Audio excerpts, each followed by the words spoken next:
Correct. Kasi para mas malinis, mas maayos. Minsan kasi, ikaw din ang gagawa ng Nalipusta ng tao. Like may okring ka ng mga lalaki, ganyan. Ikaw ang gagawa. Pero once you put like lipstick, or konting blush on lang or something, or powder, is enough. You don't put anything makeup na para lang masabing maganda ka. Kasi, di ba? Even the way you dress up, mukha kang regular woman. Yes. Pero sa ibang bading, pag nagmuher na, muher to the max, di ba?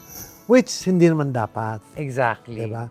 My per, sinama kita ngayon kasi lahat ng kababaihan, pag namumroblema sila sa kanilang boyfriend, sa kanilang asawa, ang unang-una nilang pinupuntahan ay beauty parlor. Exactly. Nagsusumbong sila sa mga hairdressers. Yes. Siguro kaya sa paningin ko, kaya siguro ang mga gay ay nagkaroon ng napakaraming boyfriend. It's just to gain experience of what they will have to say pag may lumapit sa kanila. Yes. Ikaw, ilan na naging boyfriend mo? Actually, from the past till now is 3. 3. Yes. Bakit hindi naging maraming-marami? Siguro kasi ako, mother, parang mas gusto ko yung long term kaysa short term.